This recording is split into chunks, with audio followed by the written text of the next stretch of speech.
Asesmen kompetensi minimum. Teman-teman, AKM atau asesmen kompetensi minimum akan perdana diterapkan tahun ini. Wacana seputar asesmen kompetensi minimum telah bergulir sejak lama menyusul keputusan dihapusnya UN pada tahun 2020 karena pandemi COVID-19. Banyak pula tafsiran yang beredar di publik, beneran gak sih bakal jadi pengganti UN? Sebenarnya, apa beda AKM dengan UN? Menteri Pendidikan dan Kebudayaan Republik Indonesia, Bapak Nadiem Makarim, sempat menyinggung AKM dalam siaran pers virtual yang disiarkan YouTube Pusmenjar Kemdikbud pada Oktober tahun 2020.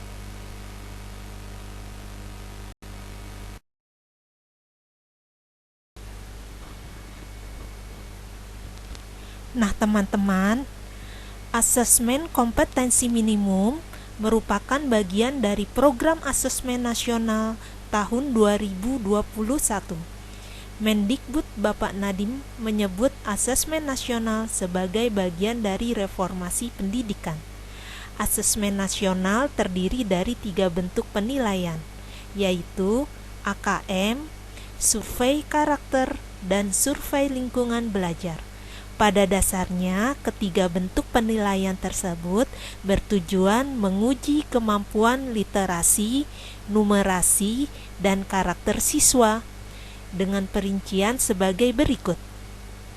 Asesmen kompetensi minimum. Asesmen kompetensi minimum bertujuan mengukur literasi membaca dan literasi matematika atau numerasi murid. Survei karakter. Survei karakter bertujuan mengukur sikap, nilai, keyakinan, dan kebiasaan yang mencerminkan kepribadian murid. Survei lingkungan belajar. Survei lingkungan belajar mengukur kualitas input serta proses dalam belajar mengajar di kelas maupun di tingkat satuan pendidikan atau sekolah.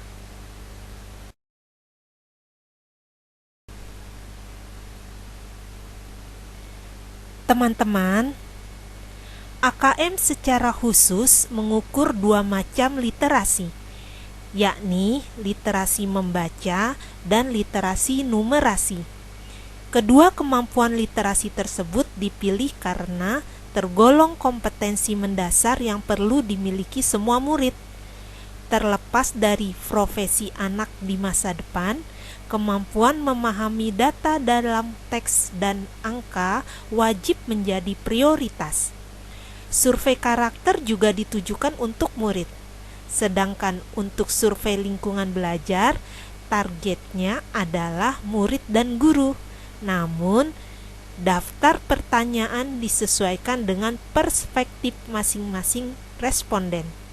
Seluruh sekolah wajib mengikuti asesmen nasional, termasuk madrasah dan satuan pendidikan kesetaraan lainnya. Namun, Kemdikbud akan memilih sampel murid secara acak dari kelas 5 SD, kelas 8 SMP, dan kelas 11 SMA sebagai target penilaian AKM dan survei karakter. Berbeda dengan UN, hasil uji asesmen nasional tidak menjadi acuan kelulusan siswa. Asesmen nasional hanya dipakai sebagai sumber informasi untuk memetakan dan mengevaluasi mutu sistem pendidikan. Kualitas belajar mengajar juga akan tercermin dari hasil uji AKM tersebut.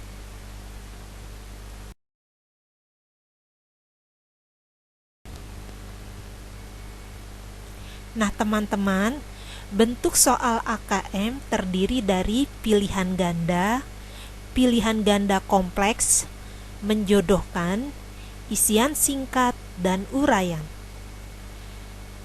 Pilihan ganda.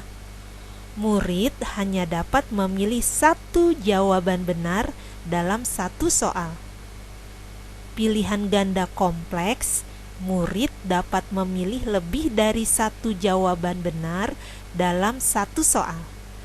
Menjodohkan, murid menjawab dengan cara menarik garis dari satu titik ke titik lainnya yang merupakan pasangan pertanyaan dengan jawabannya. Isian singkat, murid dapat menjawab berupa bilangan maupun kata untuk menyebutkan nama benda, tempat, atau jawaban pasti lainnya. Dan uraian, murid menjawab soal dengan beberapa kalimat untuk menjelaskan jawabannya. Lantas, ada beberapa jumlah soal yang harus dijawab siswa. Murid kelas 5 SD akan mengerjakan 30 soal untuk masing-masing literasi membaca dan numerasi. Sedangkan murid kelas 8 SMP dan 11 SMA akan mengerjakan 36 soal.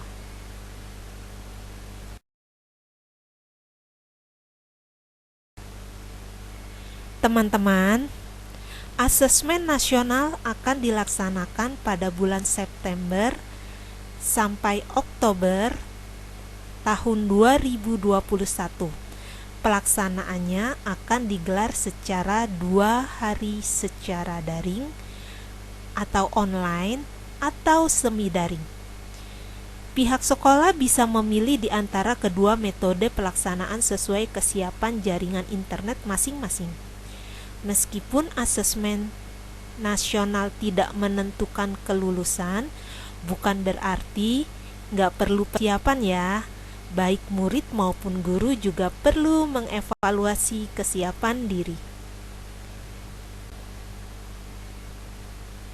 Nah teman-teman, demikian pembelajaran asesmen kompetensi minimum. Semoga bermanfaat teman-teman. Silahkan like, subscribe, komen, share teman-teman.